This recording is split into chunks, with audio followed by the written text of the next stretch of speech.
മേടക്കൂറ് അശ്വതിയും ഭരണിയും കാർത്തിക ആദ്യത്തെ കാൽഭാഗവും. കാര്യപരാജയം, അഭിമാനക്ഷതം, നഷ്ടം ഇവ കാണുന്നു.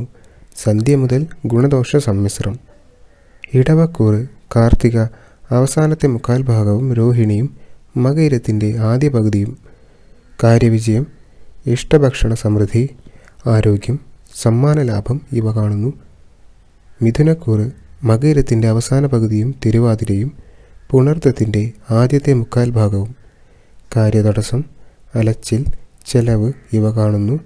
സായാഹ്നം മുതൽ ഗുണദോഷ സമ്മിശ്രം. കർക്കിടകക്കൂറ് പുണർത്തം അവസാനത്തെ കാൽഭാഗം, പൂയം, ആയില്യം.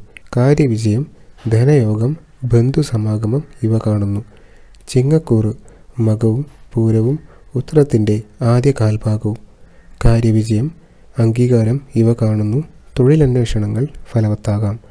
കന്നിക്കൂറ് ഉത്രത്തിൻ്റെ അവസാനത്തെ മുക്കാൽ ഭാഗവും അത്തവും ചിത്തിര ആദ്യത്തെ പകുതിയും. കാര്യതടസ്സം, സ്വസ്ഥതക്കുറവ്, ഉദരവൈഷമ്യം ഇവ കാണുന്നു. സന്ധ്യ മുതൽ കാര്യങ്ങൾ കുറേശ്ശെ ഭേദപ്പെടാം. തുലാക്കൂറ് ചിത്തിര അവസാനത്തെ പകുതിയും ചോതിയും വിശാഖത്തിൻ്റെ ആദ്യത്തെ മുക്കാൽ ഭാഗവും. കാര്യപരാജയം, അപകടഭീതി, നഷ്ടം ഇവ കാണുന്നു. സായാഹ്നം മുതൽ കാര്യങ്ങൾ കുറേശ്ശെ ഭേദപ്പെടാം. വൃശ്ചികക്കൂറ് വിശാഖത്തിൻ്റെ അവസാനത്തെ കാൽഭാഗവും അനിഴവും തൃക്കേട്ടയും. കാര്യവിജയം, സുഹൃത്ത് സമാഗമം ഇവ കാണുന്നു. ആഗ്രഹങ്ങൾ നടക്കാം, ചർച്ചകൾ ഫലവത്താകാം. ധനുക്കൂറ് മൂലവും പൂരാടവും ഉത്രാടത്തിൻ്റെ ആദ്യത്തെ കാൽഭാഗവും. കാര്യവിജയം, അംഗീകാരം, മത്സരവിജയം, ശത്രുക്ഷയം ഇവ കാണുന്നു.